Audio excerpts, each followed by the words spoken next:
Okay, so I said recently that I was planning to do character analyses of the primary character arcs of the main 6 Avengers in the MCU. And I meant that, so we're starting that this week with the one that's probably the easiest to analyze, and also the one that's going to be the most fun for me, because I like to complain about things, and this is the one that I have the most problems with, honestly. And that's the character arc of Bruce Banner, aka the Hulk, except not really, because most people don't realize this, but they are not the same character. And boy oh boy did the Hulk get the shaft in this character arc. Now I thought long and hard, and by long and hard I mean for a single afternoon, really, about how I was going to format these videos, and I think what I'm going to do, and we'll see how it works out for this video, I probably will end up changing one or two things later down the line. But what I think I'm going to do is introduce the character, give a brief description of who they are and what they stand for, and then I'm going to talk about where they ended up and how they got there, what their journey was getting there, and whether or not I feel that that journey and that destination are satisfactory, whether or not the character and their arc is deserving of the end that it received. Because, frankly put, aside from maybe Hawkeye, depending on how you look at it, every single one of the core 6 Avengers reached an end to their ongoing character arc in Avengers Endgame. Endgame really was the best possible name for it, because it really does feel like a culmination of these arcs where they all kind of collide into each other and come to a halt. That sounded far less eloquent than I meant it to, but moving on. Now, Bruce Banner's and the Hulk's arcs were always going to be difficult to pull off either way, because Hulk, and by Hulk in this case I mean both of them together, is kind of a niche character. He's got fans, but they're few and far between compared to some other superheroes. And whereas the same was technically true of Iron Man at the time, Banner and Hulk are far more difficult characters to effectively turn into rock stars. The first Iron Man movie took the original concept of Tony Stark, a corporate douche who, at the end of the day, you can relate to and sympathize with, and made that real on the big screen. And while I would argue that the original Incredible Hulk movie did a really good job of making the Hulk similarly real, Hulk just doesn't have the same draw as a character, or even the same potential draw as a character that Iron Man has. For that reason, Hulk and Banner have never really been the most popular characters in the MCU anyway. And then on top of that, Hulk is, as I mentioned before, 2 characters at the same time, and it's very hard to write for someone who is 2 characters at the same time and consider both of those characters at the same time. There is a reason why in my own books, the first of which should have a release date relatively soon, so keep an ear out for that, I decided against writing specifically that archetype of character. I just didn't feel like I was talented enough to pull it off. And you kind of get the same kind of vibe from Hulk in the MCU. Not necessarily that the writers aren't talented enough to pull it off, but just that it's difficult for them, and so they end up not really doing it as much as they probably should. The only movie that treated the two of them like separate characters with separate arcs was the third Thor movie, Thor Ragnarok, which, the more I think about it, is probably my favorite MCU film so far that wasn't an Avengers movie. So if that's one that you guys skipped and you are for some reason watching this video anyway, you should probably go see it, just FYI. It's really good. It is brought to us by Taika Waititi, is that how you pronounce that? The same guy who predicted the 2019 movie version of Cats in a vampire movie. And it's absolutely delightful and treats Hulk and Banner like 2 different people. Hulk has a very distinct character and even has something of an arc in the movie, and Banner is a very distinct character and even has something of an arc in the movie, though I'd argue he actually gets the shaft in that particular narrative, as his arc in that movie is basically just the same arc that he goes through in every single movie. As for who the Hulk is, and again, in this case I'm talking about Banner and the Hulk when I say the Hulk. He is a superhero who has a Jekyll and Hyde kind of thing going on. After exposure to gamma radiation, he gained the ability to transform into a giant green rage monster that gets stronger the angrier it becomes,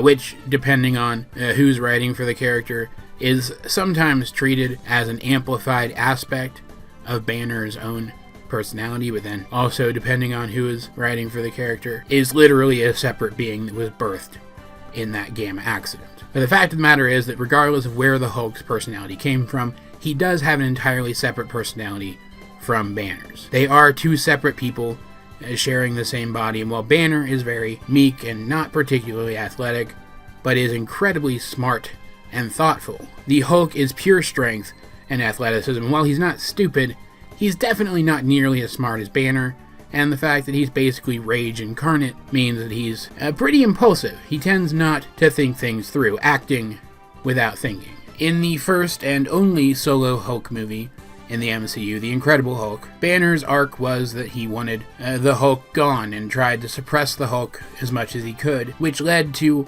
the Hulk coming out at inopportune times, while Banner was at the same time trying to hold him in, leading to the Hulk emerging confused, disoriented. He'd already been fighting to come out, so he was already in fight mode when he first emerged, and therefore was a lot more aggressive than we tend to see him if Banner releases him without a struggle. But by the end of the movie, Banner had come to recognize the value of the Hulk, even transforming willingly in order to oppose another Hulk-like creature. And the movie ends with the implication that he's trying to find some balance between the two sides of himself. The next time we see the Hulk is in Avengers, where when Banner tries to prevent the Hulk from emerging at an inopportune time, he comes out confused and far more aggressive than he tends to when he is released willingly. But by the end of the movie, Banner has acknowledged the value of the Hulk and calls upon him consciously to help deal with the Chitauri threat, implying that at some point that balance was found. Avengers Age of Ultron showed that progress had been made in suppressing the Hulk safely and peacefully when it wasn't necessary for him to be out and about. Thor Ragnarok showed Hulk existing as his own separate being, with Banner behaving more like the alter ego to the Hulk rather than the other way around. Infinity War gave us a Hulk who was unwilling to emerge when Banner needed him, and then Endgame showed us the end of the Hulk's arc, that being the character typically known by comic book fans as Professor Hulk, a being which is said to be the best of both worlds, the two beings merged together properly. Working backwards from Endgame for a second, let's talk about the Hulk's previous appearances in reverse order. Skipping Infinity War, I think, since that's the only movie that he was in that he might as well not have been in. Really, let's not kid ourselves here. He was a non-entity in that film. That brings us to Thor Ragnarok, a movie which, while it did a good job of characterizing the Hulk and giving us an idea of who he was as a person outside of a fight, it didn't really develop Banner much at all, and it didn't include really much of an arc for the Hulk at all either. We were shown characterization of him, pretty bare bones characterization of him, and it was left at that. And it was super welcome. Don't get me wrong, because we had gotten very little characterization for the Hulk up to that point. But he did not go through a character arc in that movie. It's possible that if we had seen him first land on whatever the planet in that movie was called, I can't remember right now at the top of my head, that we would have seen him undergo an arc as he became the champion of the arena that we saw that he was as Thor first arrived. But any actual arc that occurred off screen. Just like going between Incredible Hulk and Avengers, whatever it was that occurred after the end of Incredible Hulk, which allowed Banner to achieve that sort of tentative control over his transformations and balance with the Hulk, that all happened off screen too. And as much as I love Avengers and even Age of Ultron, even though it has a lot of problems as a film, I really don't think that Joss Whedon gets the Hulk at all. And I'm not saying I do. I'm not an expert on the character as he appears in other media. I've read a few Hulk stories. I read World War Hulk. It was really good. I read parts of Planet Hulk. It was really good. And those are probably the definitive Hulk stories anyway, so I'm probably fine. But I'm no expert. But I'll tell you, there are things that I would have done with the characters of Hulk and Bruce Banner that the staff working on Avengers and the staff working on Age of Ultron seemed to gleefully avoid doing. Was it super cool when Banner said that awesome line, "That's the secret, I'm always angry," turned around and became the Hulk just in time to punch out that giant snake monster thing? Was the implication of that line that Banner is actually a far angrier person than he lets on, that he and the Hulk really aren't as different as they may appear on the surface. An awesome revelation. Yes on both counts. That was a great moment.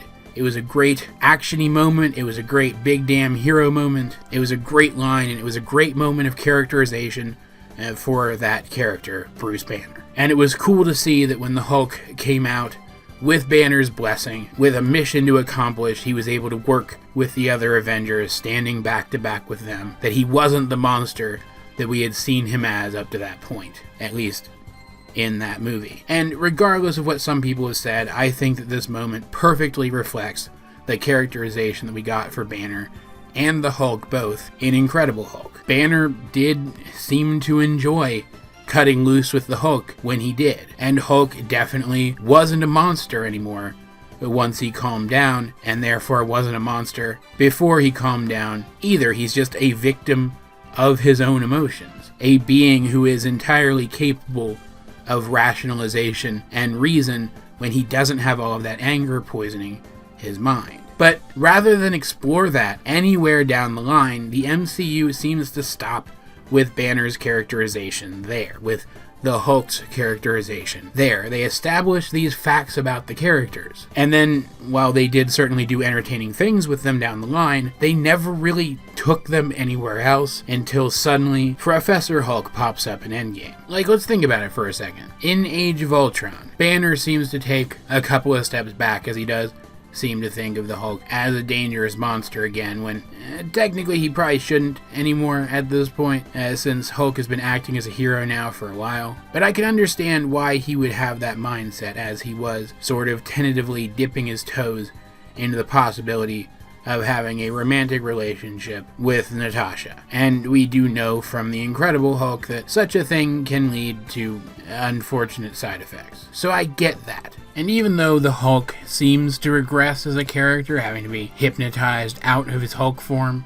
after long battles, that kind of makes sense, because he doesn't really know how to calm down after a heated fight yet. It's a thing that they're having to help him with, primarily just to avoid collateral damage, and the implication is that they're getting better at it, and he's getting better at it. And we even see, after he causes all that collateral damage during his fight with Iron Man, he feels genuinely remorseful for what he's done. He even runs away at the end because he sees himself as too much of a liability. Both characters may seem to regress here, but they actually don't. Their characterization is once again completely in line with what we've seen. The problem is they don't really advance. Hulk maybe does a little bit, but they don't really advance. We've already established that they don't really advance after this either, until they suddenly become Professor Hulk. And I would argue that they don't even do a really good job of characterizing Professor Hulk either. Like, he was enjoyable enough in the movie, but Professor Hulk is supposed to be the two characters merged together, like genuinely merged together, the best of both worlds, traits of both existing in the same person, and not just the Hulk's physicality and Banner's intellect like what we saw in the movie. There's supposed to be a little bit of both of them personality-wise, or at least that was always my understanding. Because how is it a true merger of two people if one of the people is completely suppressed by the other still? It almost feels like Professor Hulk in Endgame wasn't actually meant to be the end of Hulk and Banner's arc. It was meant to be a jumping off point for more stuff, but first of all, the Russos have said that that's not the case.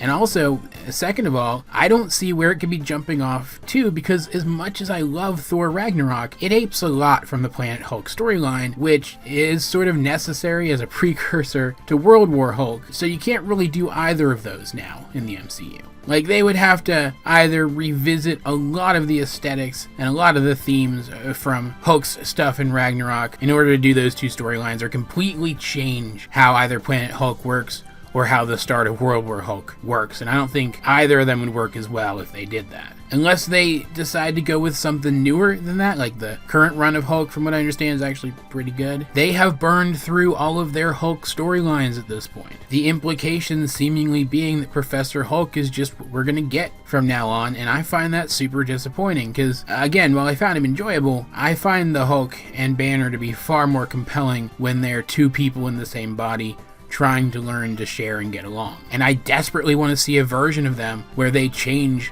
between their two sides.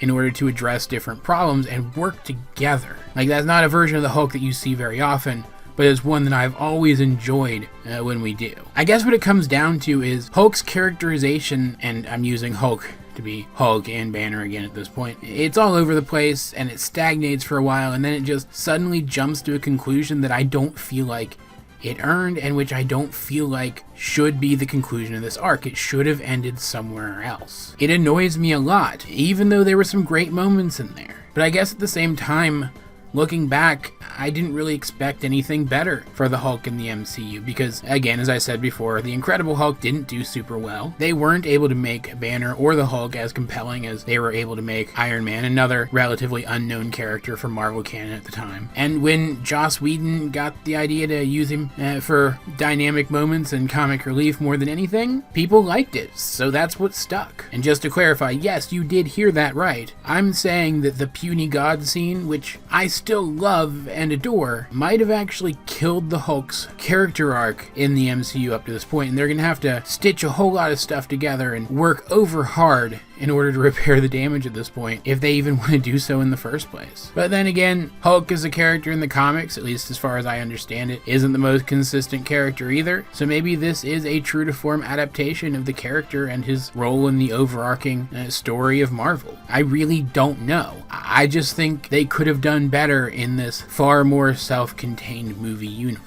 But as per usual, and more so on these videos than probably anything else I've done, I'm really looking forward to reading what you guys have to say on this subject, because there are undoubtedly people who watch this video who know the character better than I do. So as per usual, let's get a discussion going in the comment section down below, or over in my Discord, link in the description. But either way, this has been AJ22, and I will talk to you guys later.